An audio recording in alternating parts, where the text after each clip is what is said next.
Now, on 105.9 FM and streaming worldwide on the WMAL app. O'Connor and Company.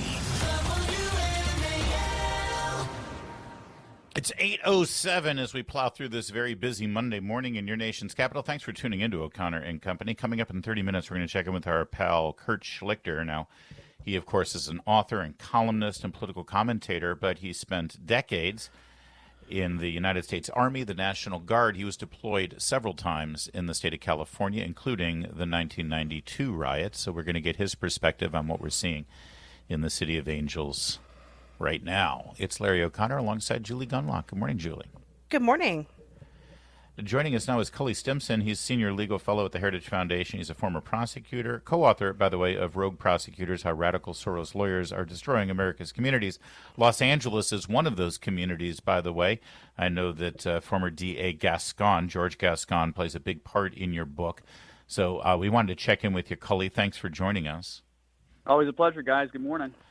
That seems to me that the city and county of Los Angeles, as well as the state of California's sanctuary policy, sort of led to what we're seeing on the ground here, as ICE agents are trying to do their job, trying to enforce federal law, and you've got elected officials and law enforcement trying to impede that process. Yeah, and of course that's a violation of federal law to impede the performance of enacting federal law. It's 8 U.S.C. 1373, which bans local governments from preventing law enforcement from sharing information about the citizen, their immigration status, et cetera, and also impeding their ability. So what the president has done is not invoke the Insurrection Act, like a lot of people think he has. It's a much more limited power that he's invoked, which is the protective power. If you actually read his presidential proclamation, he's mobilizing, 2,000 National Guard personnel to protect ICE agents against the chaos that's being inflicted upon them. Mm-hmm. It's fascinating when you look at the political commentary on this. Trump is criticized, wrongly, I think, for not calling in the National Guard on January 6th, which, of course, there are rules preventing the president from calling in the National Guard in Washington, D.C. That's the speaker and the mayor, I think, if I remember right. But meanwhile, so basically, Trump was wrong to not call in the National Guard on January 6th, but now he is wrong to call in the National Guard in Los Angeles on June 6th. Explain that to me. Well, obviously, Gavin Newsom's doing a super job, right? And the mayor of LA is doing just an awesome job because it's mostly peaceful. But the videos tell the truth. And so, this is a state which, is your state, where I happen to have lived and been stationed in the Navy. It's a great state. It's beautiful. It's just the policies are messed up. The sanctuary city policies go back decades. I mean, in 79, the old LA police chief, Daryl Gates, implemented what's called Special Order 40, which prohibited his cops from making contact with anyone for the sole purpose of checking their immigration status. And then Dianne Feinstein, the mayor in 85, signed legislation designating that city as a sanctuary policy, and the list goes on and on and on. So are we surprised now that L.A., a magnet for illegals, is lashing out at people for, my God, enforcing the law? That's inevitable, right? This is inevitable. Cully, and now it's going even further. Newsom is now going to sue the Trump administration over the National Guard being deployed into L.A. Where's this going to go? He'll lose. He'll lose not only because he's a loser, but he'll lose because the case has no merit. Sure. Look, the statute the president invoked, and by the way, this is a limited invocation in his proclamation. I know that's not Trumpian, but it was very narrowly tailored. The statute, which is 10 U.S. Code 12406, gives the president the ability to invoke the National Guard, and they call into federal service members and units of the National Guard of any state in such numbers as he considers necessary to repel the invasion or suppress the rebellion or execute those laws.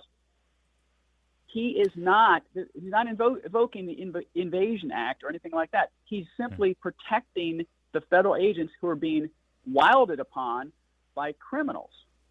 That's it. Have these sanctuary laws ever really been challenged to the level where an appeals court or federal court of any kind would enforce them? I mean, it seems absolutely contrary to the Constitution for a local jurisdiction to decide, yeah, no, we're not going to cooperate at all.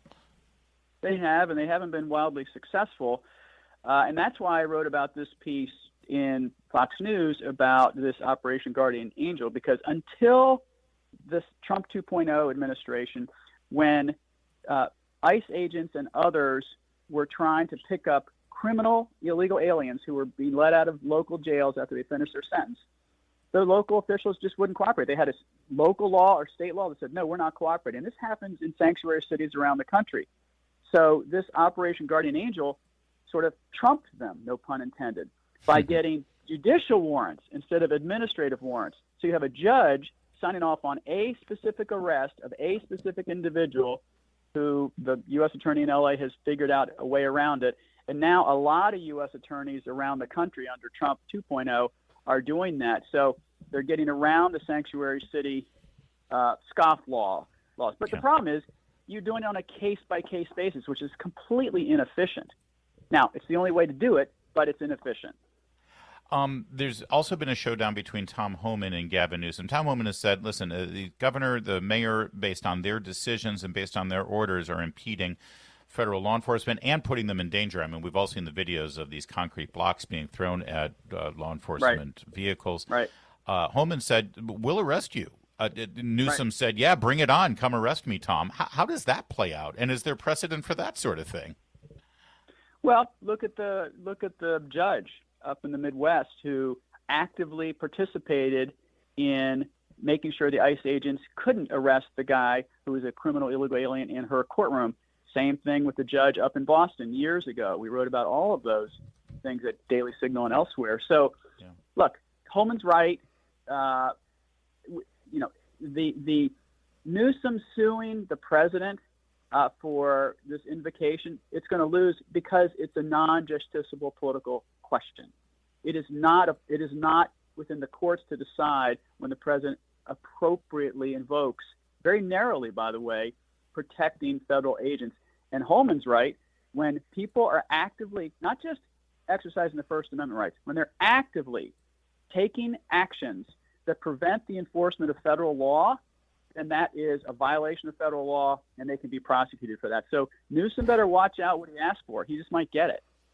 Well, that's the legality of it all. Of course, the politics, it's a whole other thing, and we'll see how that plays out as well. I still think the American people are generally on the side of law enforcement and not on the side of people trying to burn down a city waving foreign flags. But I've been wrong before, Cully, I suppose.